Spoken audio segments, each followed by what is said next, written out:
The Intersystem Academy for Strategic Excellence floated in geosynchronous orbit above Theta 7, a neutral moon that nobody particularly wanted, and therefore everyone agreed was perfect for education.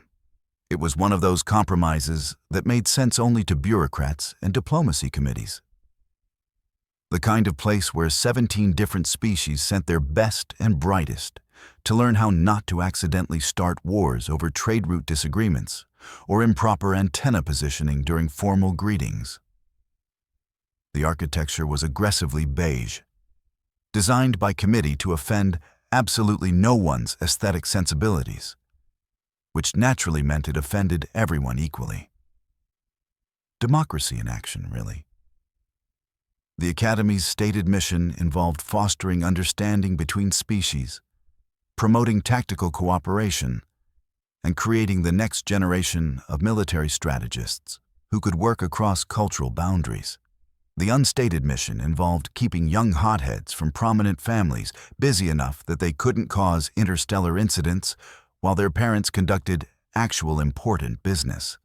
Both missions succeeded with roughly equal frequency. Among the 243 students currently enrolled, exactly one was human. This wasn't due to any quotas or deliberate exclusion, merely statistics. Humanity had been invited to join the greater galactic community approximately 40 standard years ago, which in cosmic terms meant they'd essentially just walked in the door, tracked mud on the carpet, and were still figuring out where the bathroom was. Most species required several centuries to even apply to institutions like the Academy. Humans, with characteristic impatience, had simply showed up. The human in question sat in the back corner of Tactical Adaptation 301, a third-year elective that most students took because it satisfied a requirement and reportedly involved minimal homework. Her name was Kenzie Valdez, though she went by Valdez to most of her classmates, who couldn't be bothered to remember human naming conventions involved two parts. She was unremarkable by human standards. Average height, dark hair pulled into a practical bun, the kind of person who could disappear in a crowd of 3.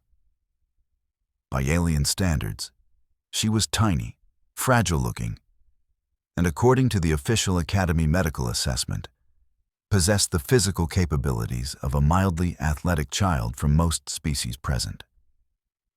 This assessment pleased Valdez tremendously. She'd spent 3 years carefully cultivating an image of determined mediocrity.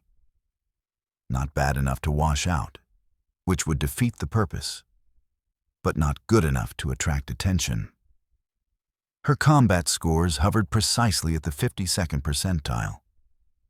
Her tactical examinations returned results that her instructors described as adequate, if uninspired. Her physical assessments showed steady effort with predictably limited results. She attended every class, submitted every assignment on time, and maintained the academic profile of someone destined for a mid-level logistics position in some backwater sector. Perfect. The instructor, a Velthrian named Kos, who possessed 4 arms and an attitude problem, was currently pontificating about cross-species combat effectiveness ratings. The Velthrians were tall, vaguely reptilian, and absolutely convinced that their 4-armed physiology made them naturally superior warriors. They had exactly one notable military victory in their entire history, won mostly through luck and favorable terrain. But they'd been dining out on it for 3 centuries. The fundamental reality, Kos announced, manipulating a holographic display with 2 hands while gesturing dramatically with the other 2, is that physical capability determines tactical options. You cannot employ strategies that exceed your physiological limitations. This is simply logic. Valdez took notes. She was very good at taking notes.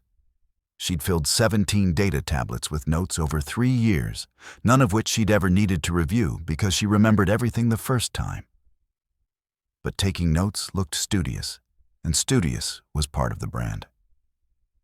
Consider humans. Koss continued, and Valdez felt the familiar weight of 47 pairs of eyes swiveling toward her. This happened approximately once per class session. She'd timed it. No offense to our colleague, naturally, but the species demonstrates clear physical limitations that constrain tactical applications. None taken, Valdez said mildly, still writing. She'd learned that mild agreement diffused these situations faster than argument. Argument suggested you cared enough to defend yourself, which suggested the criticism had struck a nerve, which invited further prodding. Boredom was better armor than outrage. Limited strength relative to body mass, Koss listed, counting on his fingers.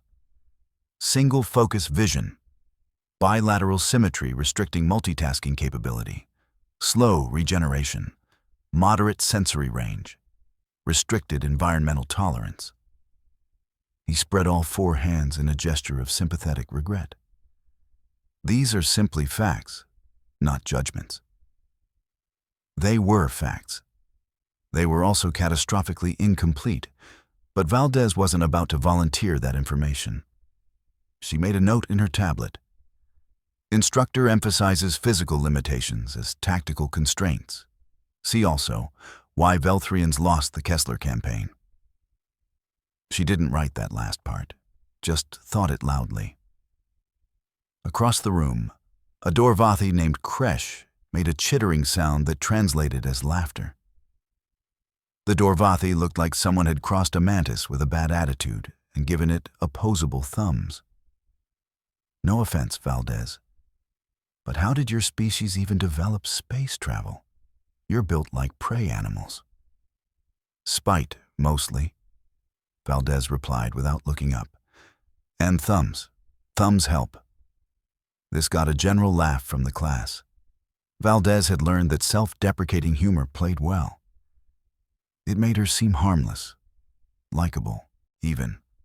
The tiny human who knew she was outclassed but showed up anyway. Good sport about the whole thing, plucky even. It was a role she could play in her sleep. But truly, pressed Koss, warming to his theme the way mediocre instructors did when they thought they'd found a teaching moment. This demonstrates why humans have avoided major conflicts since joining the galactic community. Your species' leadership understands these limitations and acts accordingly. Wisely, I might add. Valdez made another note. Instructor assumes human conflict avoidance stems from weakness rather than policy. Common error. What she said was, we're still learning the ropes, definitely. The class continued in this vein for another 40 minutes. Koss used humans as a recurring example of how physical limitations shaped strategic doctrine, which wasn't wrong but missed the point so spectacularly that Valdez had to bite her tongue twice. Other students chimed in with observations about various species' strengths and weaknesses, all of which carefully avoided mentioning that the Academy had seen exactly 0 actual combat between any attending species in its 200-year history. This was theoretical posturing, the academic equivalent of children arguing whose dad could beat up whose dad. When the lecture finally ended, Valdez packed her tablet with the same methodical care she applied to everything. Slow and steady, unremarkable. She'd nearly made it to the door when a hand, or more accurately, a manipulator appendage, landed on her shoulder. Valdez, a moment. Koss gestured toward his office with his lower left arm while dismissing another student with his upper right. Multitasking, his species' pride and joy. Valdez followed him into the cramped office, which smelled faintly of the mineral supplements Velthrians required. The walls were covered in certifications, commendations, and a holograph of Koss receiving some teaching award from someone important-looking. Standard academic vanity decor. I wanted to ensure, Koss began, settling into his chair with a posture that probably meant concern in his species' body language, that you understood my lecture today was not personal. I hold you in high regard as a student. High regard, Valdez translated mentally, for someone with your limitations. I understand, instructor. You are making a pedagogical point about physiological constraints. Precisely. Koss looked relieved. You're a credit to your species, truly. Your determination to succeed despite natural disadvantages is admirable. Many instructors have commented on it. Of course they had. Poor little human, trying so hard. Valdez smiled, the same pleasant smile she'd perfected over 3 years. I appreciate that, instructor. I'm just trying to learn as much as I can. And you will go far with that attitude, Koss assured her. Perhaps not in combat specializations, of course. But there are many vital support roles in modern military structures. Logistics, perhaps. Analysis. Humans excel at pattern recognition, I understand. We do like our patterns, Valdez agreed. Pattern recognition, she didn't add. Like recognizing when an instructor is a patronizing windbag who wouldn't last 15 seconds in actual combat. But she kept that pattern to herself.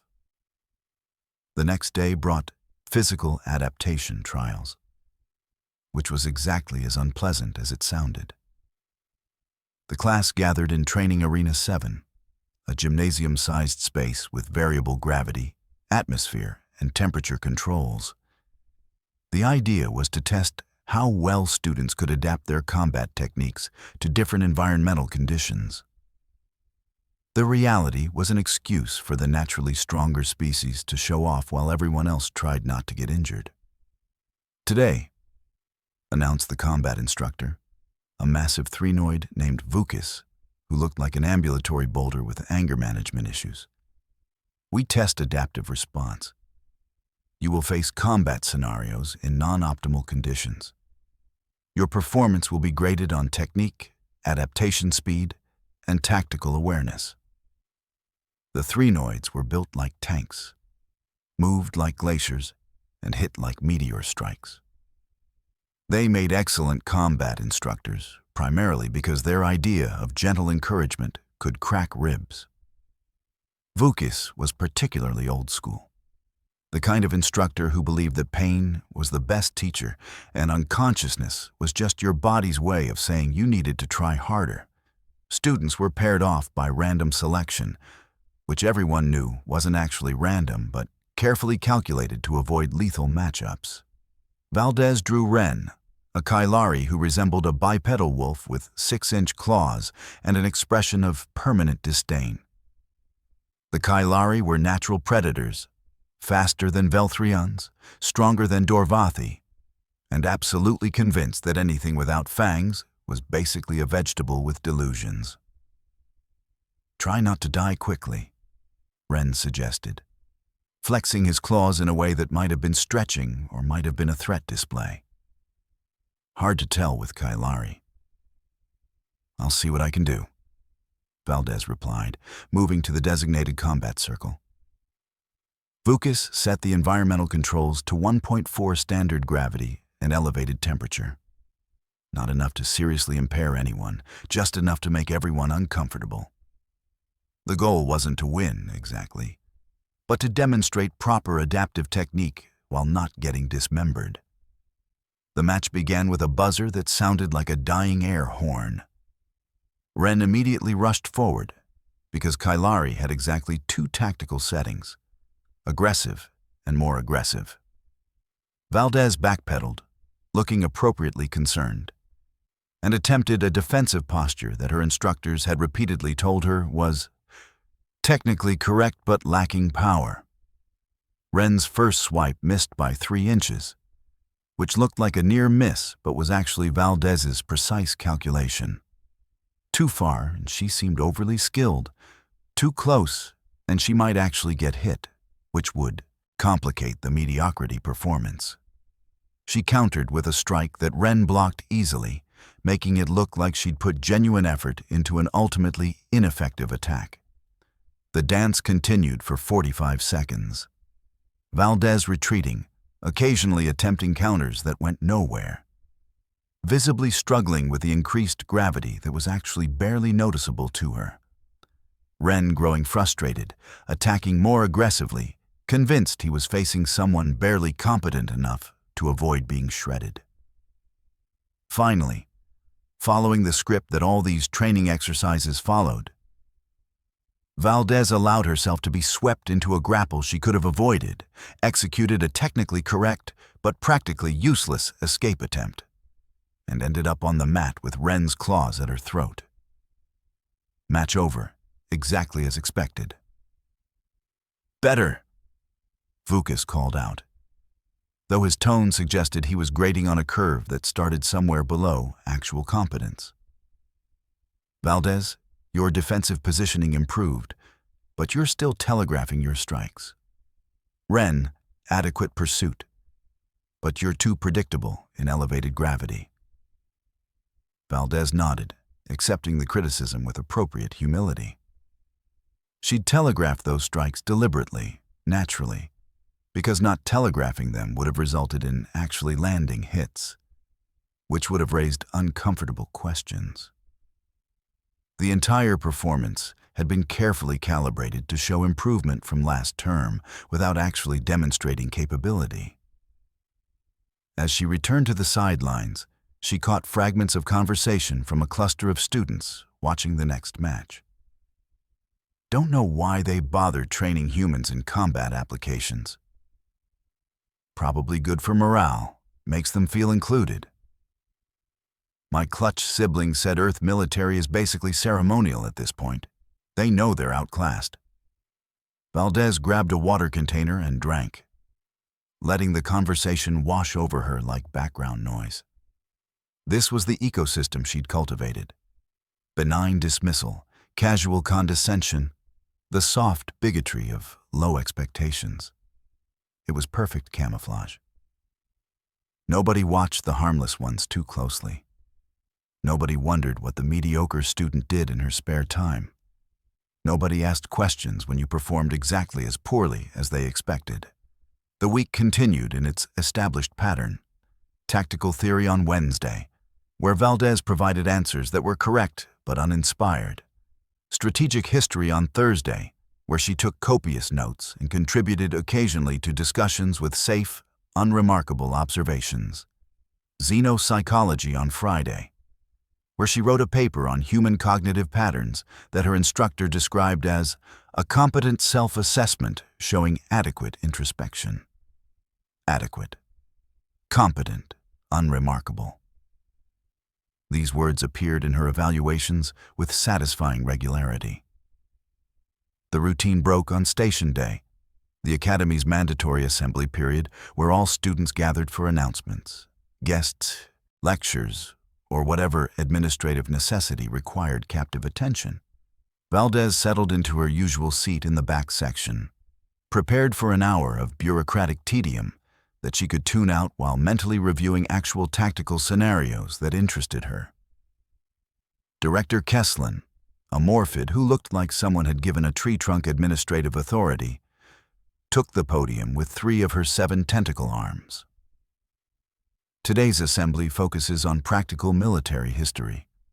We've arranged a presentation on historical combat footage, demonstrating various tactical principles in action. That was mildly more interesting than budget presentations, at least. The lights dimmed, and the main holographic display activated, showing the title, Case Studies in Environmental Adaptation, Multi-Species Combat Analysis. The first footage showed a 3-noid ground campaign, all thundering charges and overwhelming force. Textbook 3-noid strategy, effective if unimaginative. The second showed Velthrian orbital assault tactics, emphasizing their multi-limb coordination advantages. Koss, sitting 3 rows ahead, sat up straighter, clearly proud. The third clip was labeled simply, Contested Zone 7, Frontier Incident, Unknown Participants. That was unusual. The Academy's historical database was meticulously cataloged. Unknown participants. wasn't standard nomenclature. Valdez felt something tighten in her chest, a sensation she hadn't experienced in 3 years of careful mediocrity. The footage began shakily, clearly from a helmet camera or similar personal recording device. The environment was a nightmare. High radiation, toxic atmosphere, gravity at 2.3 standard, and temperature fluctuations that would kill most species in minutes. The kind of place where combat wasn't just difficult, it was actively suicidal. The recording showed a defensive position, hastily constructed fortifications around what looked like a critical infrastructure point. The attackers were Kresh, a species that hadn't been seen in Academy circles, but were familiar from intelligence reports. Hostile, expansionist, and absolutely ruthless. They didn't attend diplomacy academies because they preferred conquest to conversation. The defenders were badly outnumbered, facing at least 40 Kresh warriors against what looked like a squad of maybe 8. The helmet cam's owner moved through the fortification with quick efficiency, and Valdez noticed details others might miss. The economical movements, the perfect spatial awareness, the way the soldier anticipated angles and positions before they became relevant. Then the attack began, and the auditorium went very quiet.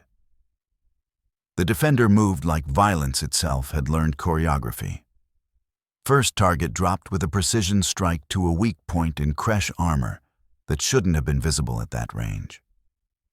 Second target, coming from the right flank, intercepted mid-charge and redirected into a fortification support that collapsed onto third and fourth targets. The helmet cam never stopped moving, never hesitated, flowing from position to position like water-finding paths of least resistance.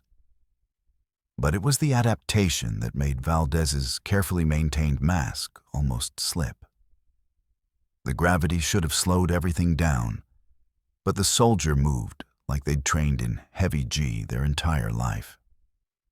The toxic atmosphere that required sealed environment suits got weaponized. A punctured Kresh helmet here, a compromised seal there. The radiation that should have degraded everyone's performance was somehow incorporated into tactical timing, using radiation spikes to mask movement signatures. A Kresh warrior, massive and armored, charged the position.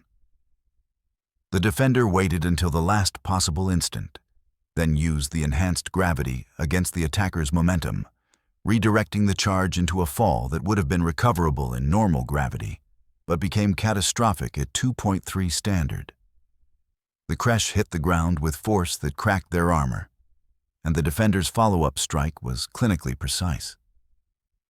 Someone in the auditorium made a choking sound. The footage continued. The defenders were down to 4 now, visible in brief camera sweeps. They moved with coordinated efficiency that suggested extensive training together, or possibly extensive combat experience together, or possibly both.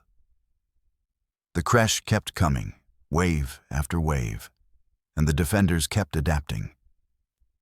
Explosive trap, triggered with perfect timing as a Kresh squad bunched up navigating rubble. Suppressing fire from an elevated position, forcing attackers into a kill zone. Hand-to-hand combat when ammunition ran low. And that was when the auditorium started hearing gasps. The helmet cam owner engaged 3 Kresh simultaneously, which should have been suicide. The soldier used their smaller size as an advantage, moving inside the reach of larger opponents, turning their strength against them. One Kresh took a strike to the knee joint that hyperextended catastrophically in heavy gravity.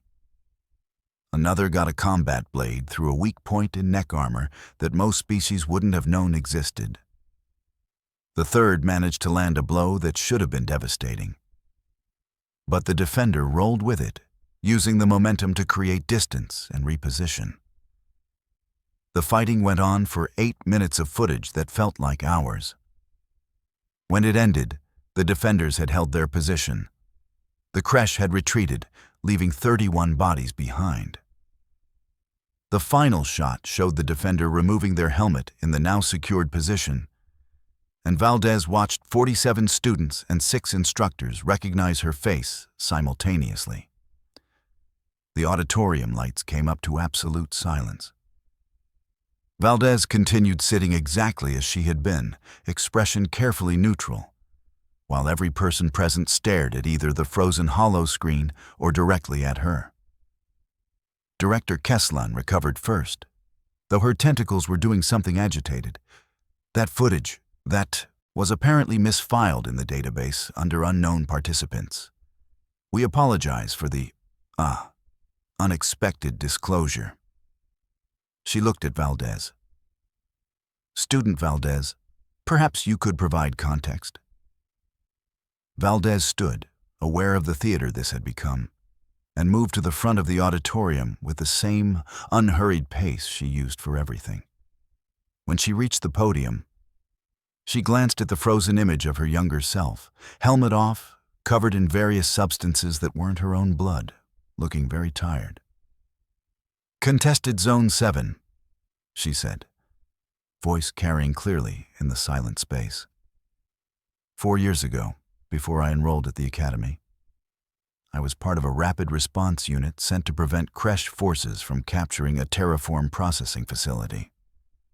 The engagement lasted 6 hours total. That footage shows the final defensive stand. We held the position with acceptable casualties." "Acceptable casualties," repeated Koss weakly. His forearms hung limply. "You were how old?" 19 standard, Valdez replied. "I enlisted at 17, deployed at 18, made unit specialist at 19. She paused, considering what else needed saying. "That was my 4th combat deployment. I completed 7 total before mustering out and applying to the Academy. Kresh, the Dorvathi who'd made the prey animal comment yesterday, had gone completely still in the way his species did when processing shocking information. But your combat scores here are adequate if uninspired, yes," Valdez finished, "according to my evaluations." She let that hang in the air for a moment. "I read the Academy handbook very carefully before enrolling. The purpose of this institution is to foster understanding and cooperation between species, to train strategic thinkers who can work across cultural boundaries. It is not explicitly to identify the most dangerous individuals in any given room." She gestured at the frozen image. "That person is useful in very specific circumstances. This person," she indicated herself, "is useful in a different way. I decided which version of myself would better serve the Academy's stated mission." Vukis, the 3-noid combat instructor, looked like someone had struck him with his own training equipment. "You've been..." "What, exactly? Playing weak?" "Not weak," Valdez corrected. "Unremarkable. There's a difference. Weak gets you washed out. Unremarkable gets you left alone to actually learn things." She smiled slightly. "I've learned a lot in 3 years. Your tactical theory classes are actually excellent, by the way. Instructor Koss's lectures on physiological constraints are very informative, even if the examples sometimes miss nuance." Koss made a sound that might have been Velthrian for "you're killing me." Ren, who defeated her just days ago in the training arena, slowly raised a claw. "Our match. You threw it?" "Every match," Valdez confirmed. "Well, not through exactly. I genuinely tried to execute the techniques we were learning. I just tried at precisely the 52nd percentile of capability. It's actually harder than going full strength, requires more control. Excellent training." The silence had evolved from shocked to something approaching existential crisis. Valdez recognized the expression on several faces. It was the look of people rapidly reassessing every interaction they'd ever had, searching for clues they'd missed, wondering what else they'd gotten catastrophically wrong. Director Keslan's tentacles had calmed somewhat. Student Valdez, this is highly irregular. Your application materials made no mention of military service. They made no mention of military service in combat roles, Valdez clarified. I listed my service time accurately. Nobody asked for specifics, and I didn't volunteer them. Not lying, just selective truth. There's a difference. But why? That was from a student Valdez didn't know well, a morphid like the director. If you have these capabilities, why hide them? Valdez considered the question genuinely. How many of you have ever been in actual combat? Not training exercises, real combat where people die if you make mistakes. She waited, unsurprised when no hands rose. That's normal. This is an academic institution. Most of you will go into strategic planning, diplomatic liaison, coordination roles. You'll be excellent at them, because you're learning theory without the trauma that comes from practical application. She gestured at the screen again. That person has trauma. That person has nightmares. That person checks every room for exits and fields of fire. That person can't hear certain sounds without tactical assessment kicking in. I didn't want to be that person here. I wanted to be a student who could focus on learning without everyone either being afraid of me or constantly testing themselves against me. Also, she added, because honesty might as well be complete. Human military doctrine emphasizes that our greatest strategic advantage is being underestimated. Everyone assumes we're physically limited, therefore tactically constrained, therefore not a threat. It's a very comfortable assumption for other species to make. We don't discourage it. The implications of that landed like another bomb. Koss found his voice, though it was shaky. Are you saying Earth's military has been deliberately, playing weak on the galactic stage? Not weak, Valdez repeated patiently. Unremarkable. We participate in joint exercises. We perform adequately. We meet treaty obligations. We're just not very flashy about it. Nobody worries about the adequate performers. Nobody watches them too closely. Nobody prepares contingencies for them. She smiled, and there was something in it that made several students lean back slightly. Until they need to worry, and by then it's usually too late. That's the theory anyway. I'm just a student. What do I know about strategic doctrine? Vukas rumbled something in his species language that the translators politely rendered as significant concern. Then, in standard, your performance in my class. You could have learned less, Valdez suggested. Your teaching is solid, instructor. I learned proper technique. The fact that I already knew 11 ways to kill with that technique doesn't make the lesson less valuable. Understanding why technique works is more important than just knowing how to apply it. You taught me the why. She looked around the auditorium, meeting eyes, seeing the recalculation happening behind them. Look, I'm not trying to make anyone feel bad. You're all excellent students. You'll be excellent officers and strategists. I genuinely respect every instructor here. I've learned things that combat experience alone wouldn't teach. That's why I came. But the combat scores, Kresh said weakly. The physical assessments. You've been intentionally failing? Not failing. 52nd percentile isn't failing. It's just aggressively average. Valdez shrugged. I needed to be here as a student, not as a curiosity or a threat or a measuring stick. So I made myself unremarkable enough that people would stop paying attention and I could get to work. Director Keslan's tentacles made a gesture that probably meant something administrative. We're going to need to discuss your continued enrollment. This level of deception. Respectfully, Director. What deception? Valdez kept her voice level. I met all enrollment requirements. I've broken no academy rules.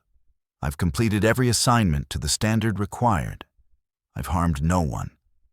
I've been exactly the student the academy asked for. Someone committed to learning, who works well with others, who respects the institutional mission. The fact that I didn't volunteer my complete service history isn't deception. It's discretion.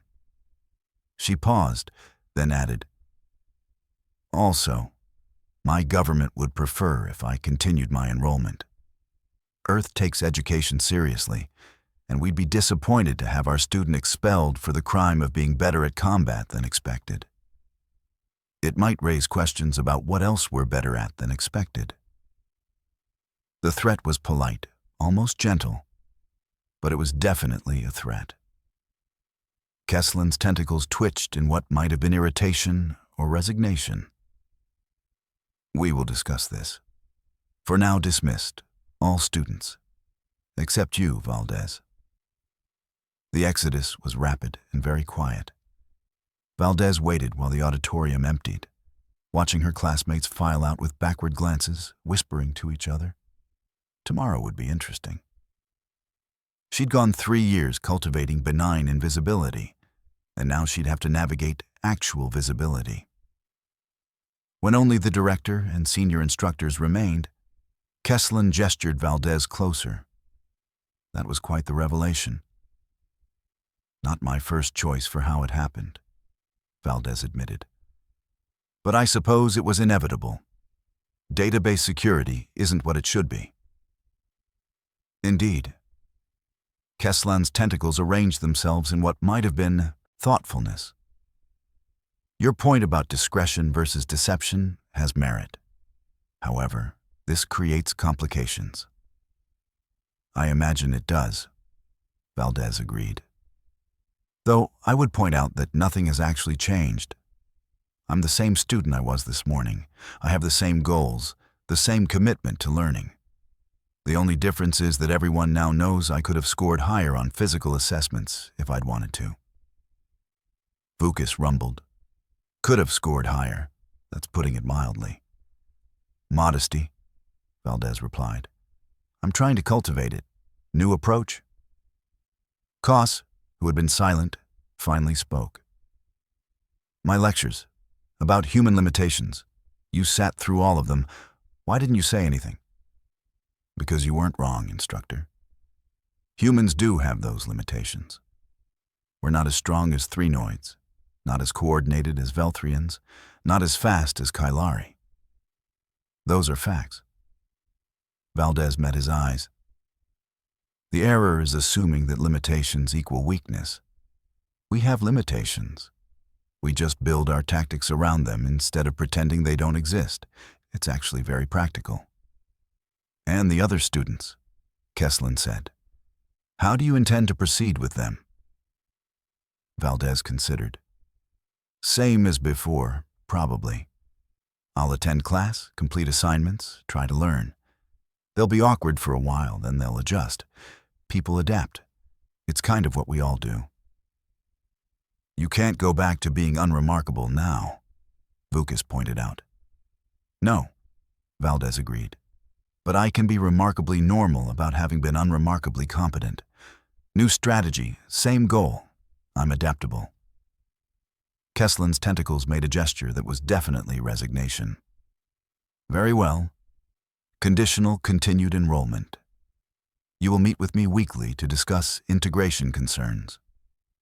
If this disrupts the Academy's learning environment, it won't," Valdez promised. "Or at least, I'll minimize disruption. Best I can offer." "I suppose it will have to be." Kesslin waved a tentacle dismissively. "Go. I need to determine how to explain this to the Board of Governors." Valdez left the auditorium, emerging into the corridor where several students were definitely not obviously waiting to ambush her with questions. She recognized a few from her classes, others from passing acquaintance. "Is it true?" one asked. "All of it?"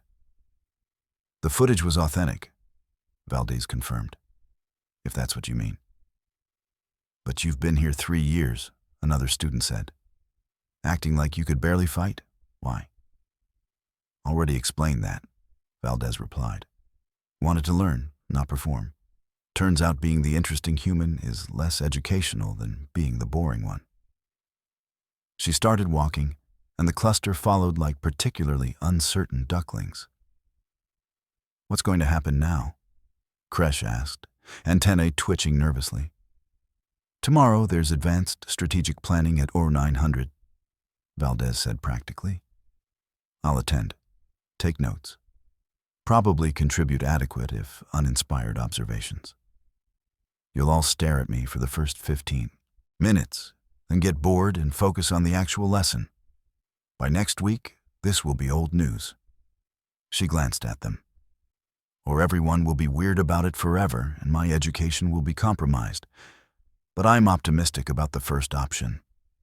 Ren caught up, moving with the predatory grace his species was known for. Our match. Tell me honestly, how fast could you have won? Valdez considered lying, decided against it. 4 seconds, maybe 5 if I was being cautious. You telegraph with your left shoulder before strikes. It's correctable, you just need to work on it.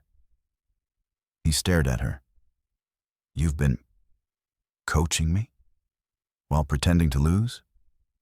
Not pretending to lose, actually losing within the parameters I'd set for myself. But yes, I noticed the shoulder thing.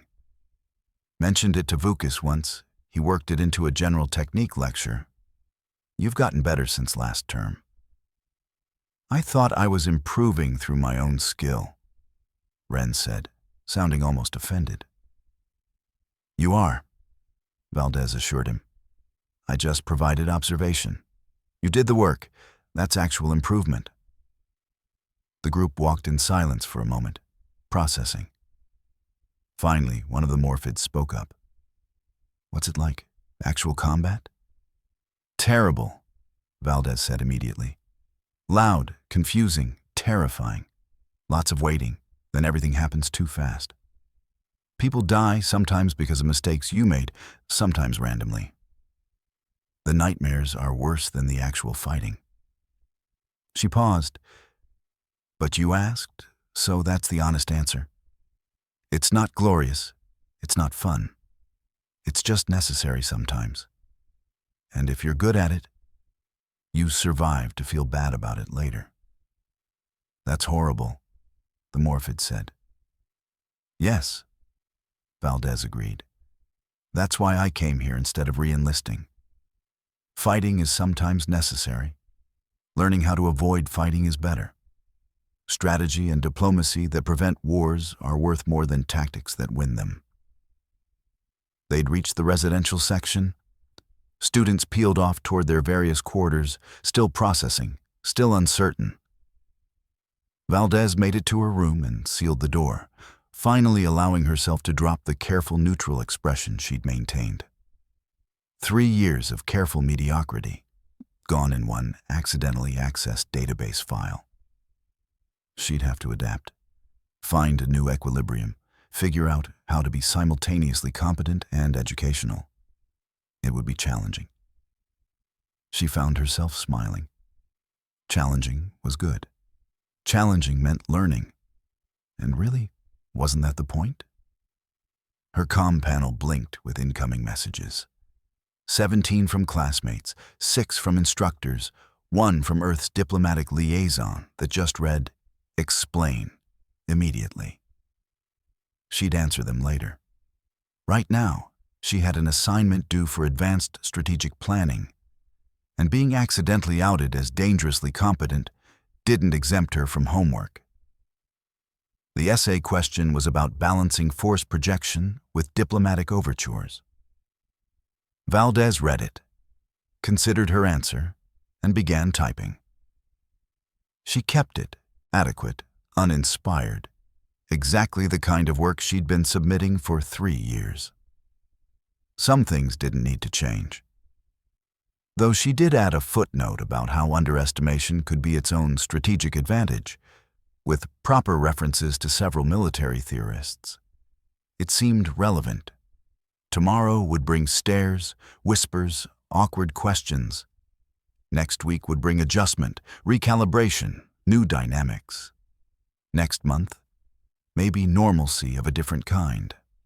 Valdez had survived 6-hour firefights in toxic environments against numerically superior forces. She could probably survive being notorious at a military academy. Probably. She finished the essay, submitted it, and settled in for another night of meticulously ordinary routine. The only difference was that now everyone knew the ordinary was optional. She'd just chosen it anyway.